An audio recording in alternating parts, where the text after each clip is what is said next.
Shields. You know, we had an injury. Delino DeShields is called up.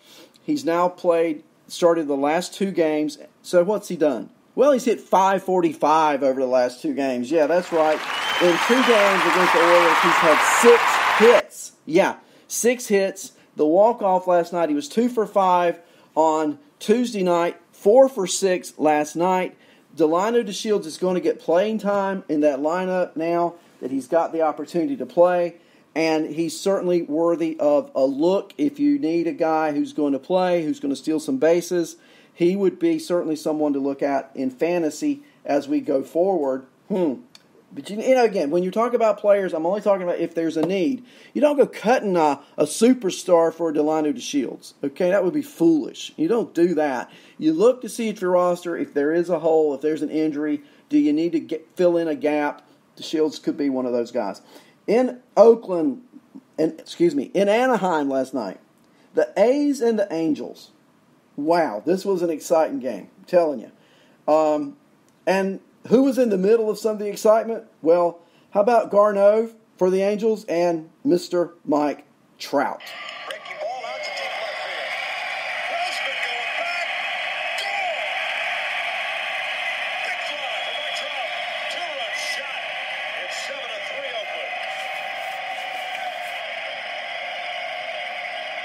See that 108 miles per hour exit velocity on that off-speed pitch hit 413-foot home run for Trout. His 31st career home run against Oakland. On base hit, Garneau coming to the plate now. There goes Goodwin. Breaking ball to the dirt, throw down to second. Just got a base. Huge jump. Jump looking in there. Now it's scoring position, a little flare. The 1-2. That is sky to left field. Grossman's got to go back on it. Long run for ball carrying on the warning track near the wall. Drive home safely. Extra base hit by Dustin Garneau. The Angels walk off 10-9. Now let me talk about that fly ball double, because that's what it was. It was a fly ball double. Garneau's at the plate. Game is tied. Now, you heard the play there, courtesy of YouTube. Goodwin had stolen second base, and that's really the key to this inning. Goodwin steals second off the Oakland A's. Garneau hits a high, very high fly ball, and Grossman goes back on it, and he gets all twisted around. You can see him just doing turns in the outfield. He doesn't really know where the ball is, okay? It lands on the warning track within 2 feet of Grossman. It was a ball that, I'm not going to say very easily, but it was a ball that I think watching it should have been caught. Okay? Instead, by Grossman not knowing where the ball is or misplaying it, the ball lands on the warning track, and when it hits that warning track, it bounces high in the air, top spin on the ball, goes over for a ground rule double. Okay? It's not your classic double, I'm telling you guys. You got to see it. So if you look in the box score and you see Garneau hit a double, yeah, but it's a fly ball that should have been caught by a major league outfielder. Okay? But the main thing I want to talk about in that game is Mike Trout. I mean, what a ho-hum year for Mike Trout, right? .299 average, 45 runs scored, 15 home runs, 39 RBIs, 7 stolen bases, and he's not even hot yet. He's not even heated up yet. Okay, why do I say that? Because he's going to. In the year of all these guys coming out of nowhere, hitting all these home runs, don't you think Mike Trout's going to get hot too at some point? And when he does, and he's hitting .320 or .330 right after the All-Star break, don't you think he's going to have a lot of home runs mixed in with that? Don't you think? So, if you had any crazy ideas, Captain Fantastic or whoever you are, about trading away Mike Trout, that'd be crazy. Don't do it. He's going to get hot too. Okay, if you had to tell me at the start of the year who has more talent, Bellinger or Trout, Bellinger's worked hard. He's a great player, but he's not Mike Trout. And I've heard people on the radio, yeah, I'd trade Bellinger for Trout. I wouldn't.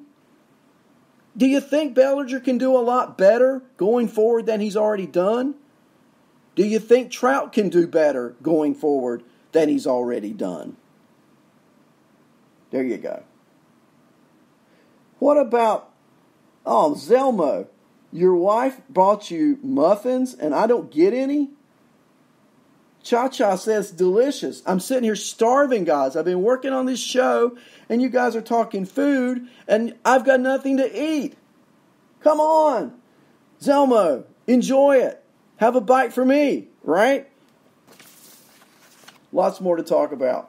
Those are the standings. Those are some of the plays for last night. And, guys, we got games going on today. It's a 13-game slate. And I told you yesterday, Abreu for the White Sox. What did he do? He hit a home run. Listen to me, guys. I'm not always right, but sometimes I am. We got games to talk about. The first one today starts at 12:10 p.m., right after lunch. That lineup may be out. I haven't checked it.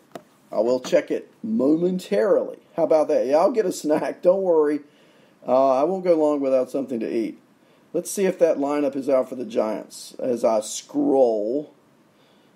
Don't see it there. Let's see if I see it here. It is out for the Mets. Not out yet for the Giants. But I want to go through the pitching matchups and batting stats of hitters against pitchers pitching today. So it's the Giants, 25-35 at Citi Field in Flushing, New York, the Mets. Anderson pitching for the Giants. He's 1-1 with a 4.09 ERA. Zach Wheeler pitching for the Mets, 5-3 with a 4.68 ERA. I don't have information because sample sizes are way too small on Met hitters against Anderson, but I do have some information for you for Giant hitters against Zach Wheeler. Career-wise, Pablo Sandoval is 2 for 5. Brandon Belt is 4 for 12. Brandon Crawford is 3 for 8. That's 375. Evan Longoria is 2 for 6. Okay, those are some of the guys who have had some positive success against Zach Wheeler in the past. And one particular there, not only has he had success in the past, but Brandon Belt has been somewhat successful of late. Okay, over his last, 5 games, he has had 16 at-bats and 6 hits.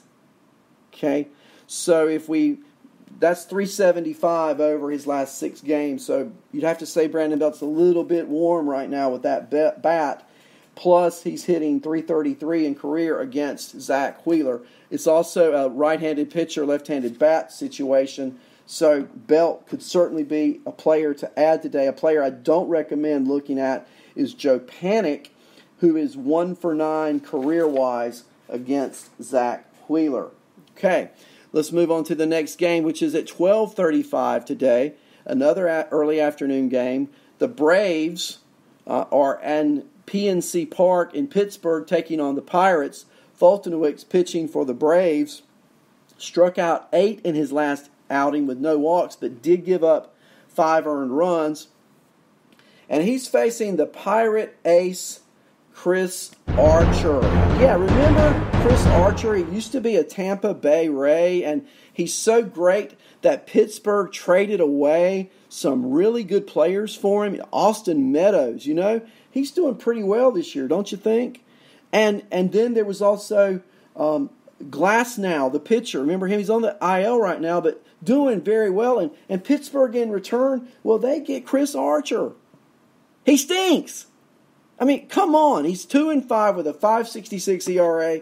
If I'm a daily fantasy player, I'm trying to find me some Braves. So let's take a look at Brave statistics against Archer in their career. And I'm going to tell you, you're not going to be impressed with this. Okay? Camargo, 1 for 3. Swanson, 1 for 4. Acuna, 1 for 4. Freeman, 1 for 5. The small samples, okay? So, I'm going with Freddie Freeman today against Chris Archer. I love that matchup. Josh Donaldson, now you're going back to American League days. Donaldson was 6 for 38, a 158 average. Brian McCann, 3 for 29, a 103 average. But I love the Braves. And I want to see how Archer does against Austin Riley today. Ooh, that could be really interesting, right? Because Riley's a man on fire. He's going to be Rookie of the Year. And he's going to face Chris Archer, who is no longer a good pitcher. And I love Freddie Freeman. Did I say that already? At 1:10 p.m. today, a lot of afternoon games. The Rays are at the Tigers. Stanek, the opener in Comerica Park in Detroit for the Rays. Daniel Norris will be towing the rubber for the Tigers. What about that game? Not a lot of sample size. Okay, Nico Goodrum is 1 for 1 off Stanek. Castellanos is 1 for 2 off Stanek. When you look at the Rays batter, again, not a lot of sample size, but one batter that stands out to me that I really like here, Guillermo Heredia, right-handed batter, probably starting today for the Rays. If he's in the lineup and you're in a daily league, go pick him up. He's going to be cheap, and he's 5 for 8 with a home run and 3 RBIs off of Daniel Norris in his career. That's a .625 average. Go get Heredia in a daily league. He's my first definite get for today. If he's starting, get Heredia in your daily lineup against Matt Norris. Okay?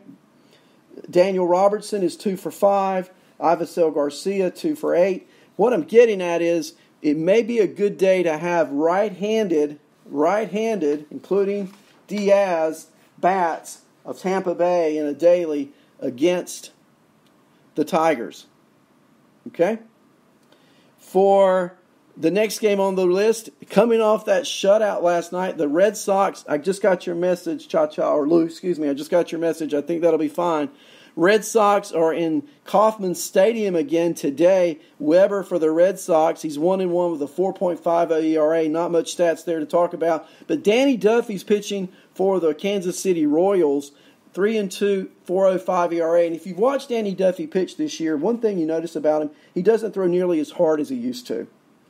Red Sox batter's career, Mookie Betts is 6 for 10 off Danny Duffy. Second endorsement of today is not only Guillermo, but also go add Mookie Betts to your fantasy daily lineups. Jackie Bradley's 3 for 10. Xander Bogaerts 3 for 12. J.D. Martinez 5 for 25. Eduardo Nunez 3 for 13. These are all, Jackie Bradley not, but every other batter there is a right-handed bat against Danny Duffy. I love the Red Sox today hitting in Kansas City. I even like Devers. Devers seems to hit left-handers very well. Stack you some Red Sox. I think they're getting hot. After that, another 1:15 game. The Reds are at the Cardinals. Desclafina against, and they said Dakota Hudson, but I read this morning Dakota Hudson may not be starting, so I'm not going to talk about Red hitters against Hudson. I am going to talk about Cardinal hitters against Desclafina. Matt Carpenter, my third player to add today in fantasy. He's 11 for 24. Got to add him. 3 home runs, a .458 career average, and Carpenter's hitting of late. Okay? Heredia, Betts, Carpenter. That's my triumvirate today. Heredia, Betts, Carpenter. Write it down. Add those 3 guys. Got to have them in your lineups today. Okay? Goldie's 8 for 15. Harrison Bader, 4 for 6. Dexter Fowler, 5 for 18. That's a .278 average. Marcell Ozuna, 5 for 17. That's a .294 average. The Cardinals should be hitting today as they play that game in Busch Stadium at 1:15 against the Cincinnati Reds. Okay. At 2:10 p.m. Again, a lot of afternoon games, guys. The Marlins are at Miller Park in Milwaukee. Caleb Smith, 3-3 with a .310 ERA. Fastly becoming one of the best pitchers in the National League against Peralta, 2-2 with a .568 ERA. Not a lot of sample, but let's talk about this series so far. It has been owned by the Marlins. Garrett Cooper, a left-handed bat against Peralta, a right-handed pitcher. I love that matchup today. I don't really like a lot of matchups for the Milwaukee Brewers. I think it's going to be another win today for the Marlins in Milwaukee. Okay? let's see. Again, not a lot